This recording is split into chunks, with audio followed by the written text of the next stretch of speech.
All right, so a couple of things. First of all, we want to do a little experiment, and the experiment is this: there's an air conditioner in the window right there, and it's really loud. So I want to see if we can have a positive effect on background noise. Now, you may not hear anything right now, and that would be great, but let's see what happens. What about now? Is it loud now?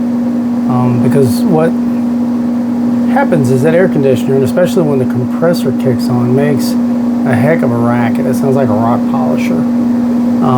But with these noise canceling microphones, we should be in good shape now. So if that's working properly, that's great. What I wanted to do though, the second thing one was the noise. Thing two is I wanted to talk about a specific workplace hazard that we sometimes encounter. Now, it's not a hazard that directly affects us or our customers or the property. It's a hazard that's more rightly understood as affecting other creatures, and in this case, squirrels. It's a pretty common thing to encounter squirrels or squirrels' nests in trees that we're working on. And so, what will sometimes happen is when removing limbs or when pruning a tree for aesthetics or some utilitarian purpose, we will accidentally knock nests out of the trees. On occasion, we're actually asked to remove them intentionally. Squirrels can be very damaging, especially to higher value trees. They damage a lot of trees. It's one of my least favorite types of pruning is squirrel damage remediations. You get a little angry with them from time to time. But the flip side of that is we occasionally knock babies out of the nest, and it's a little harder to be angry with them. So anyway, that happened about a week ago. It was a week on Wednesday. We were working on a tree. It was storm damage remediation with a light interior cleaning. I knocked the nest out of the tree, and there was one baby in the nest.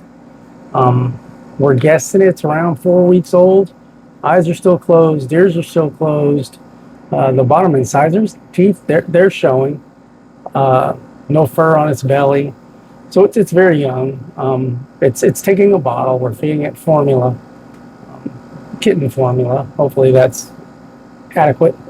It seems to have a pretty good appetite. So what I'd like to do is introduce you to the squirrel. Just to get started, she's in here. I don't know if it's a he or a she. It's kind of ambiguous at this stage in its development. Um, but it's a squirrel and it's a baby, so we're trying to do right by it to the extent that we can.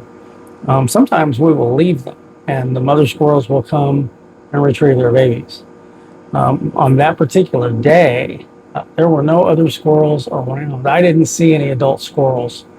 Um, So I was a little concerned, and the squirrel was out of the nest for several hours in the heat while I worked on the tree. So we just opted to go ahead and bring it home.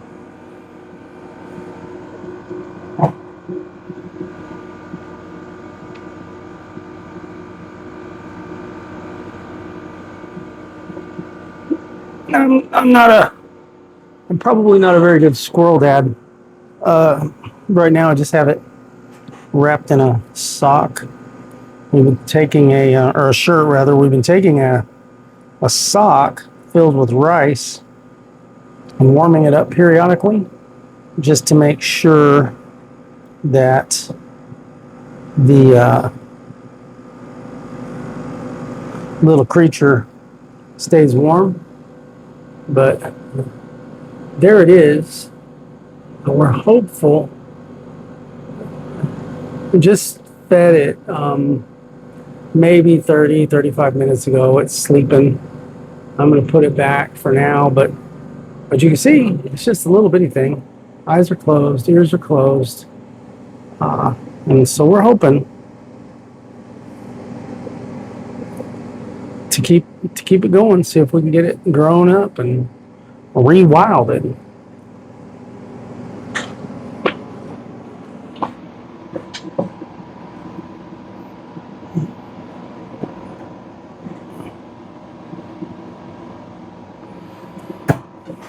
because I felt that it needed a name in order to be properly cared for.